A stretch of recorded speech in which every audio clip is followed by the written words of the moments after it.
with a hangover. The psalmist understood, and he wrote about this discouragement, this depression. The man we meet here in Psalm 77 bore all the marks that would today be diagnosed as depression. He was looking at life through dark-colored glasses. He felt forgotten. He felt forsaken by God. He couldn't sleep.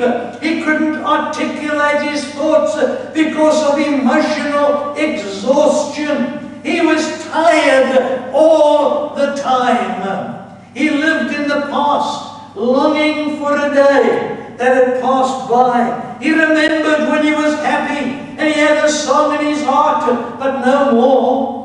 And he couldn't seem to get back there, no matter how hard he tried. He became so depressed that he even began to question God. Verses 7 to 9, he says, has God rejected his people? He said, does God no longer care? He says, has God lost his compassion?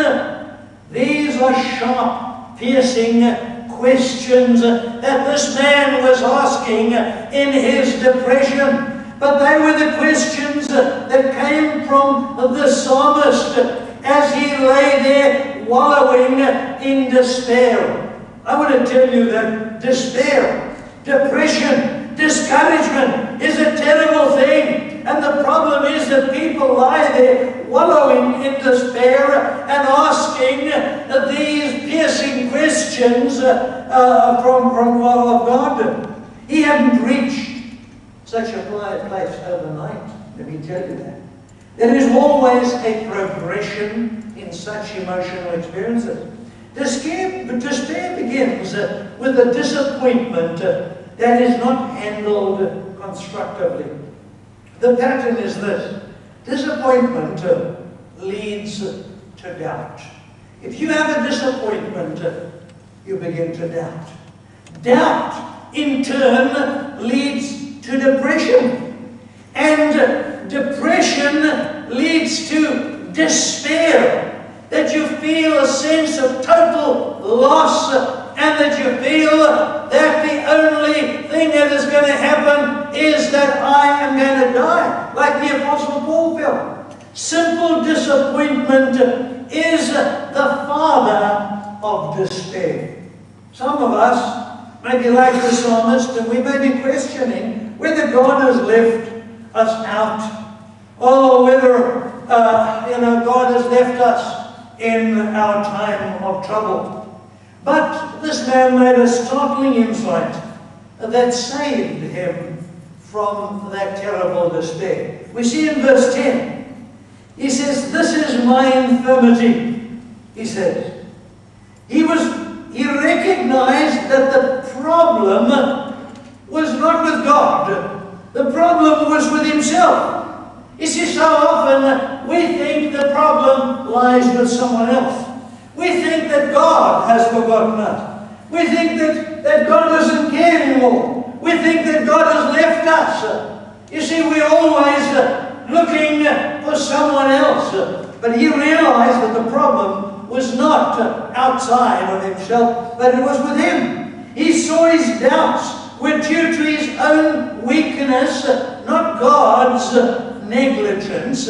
God is not negligent. God has never been negligent. Let me tell you something, that when God threw the stars in space, when God made the world, he said, now you operate according to my word. And the scripture says, and we know that the worlds were framed by the word of God, and Hebrews 11 and verse 3, and that all things are held together and they operate according to that same word. God is not negligent.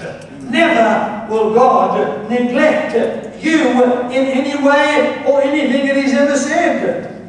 It was at this particular point in his discovery that he determined to do something about his problem. Do something about his discouragement. Do something about his depression. 4 times in verses 10 to 12, listen, this is what he says, I will. Verse 10, then I said, I will appeal to this, to the years of the right hand of the Most High. Verse 11, I will remember the deeds of the Lord. Yes, I will remember your wonders of old. Verse 12, yes, I will ponder all your work and meditate on your mighty deeds. This is significant. You see, it wasn't as though he said, well, I'm going to go and think about it. He said, I will. It's your will. If you are in a place of discouragement, despair, depression, whatever you want to call it, if you are down, you've got to say, I will. Like Obama said, we can. I will.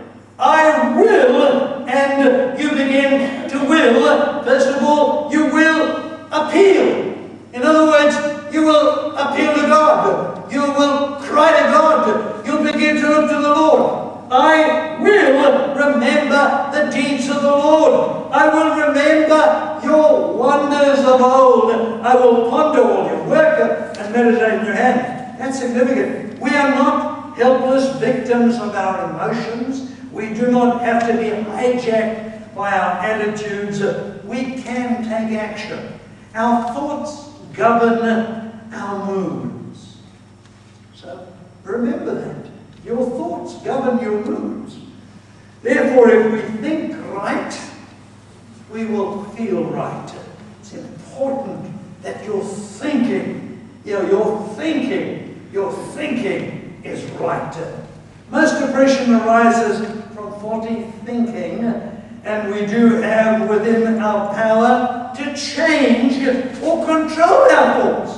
Now, this is not the power of positive thinking, but to think right is very important.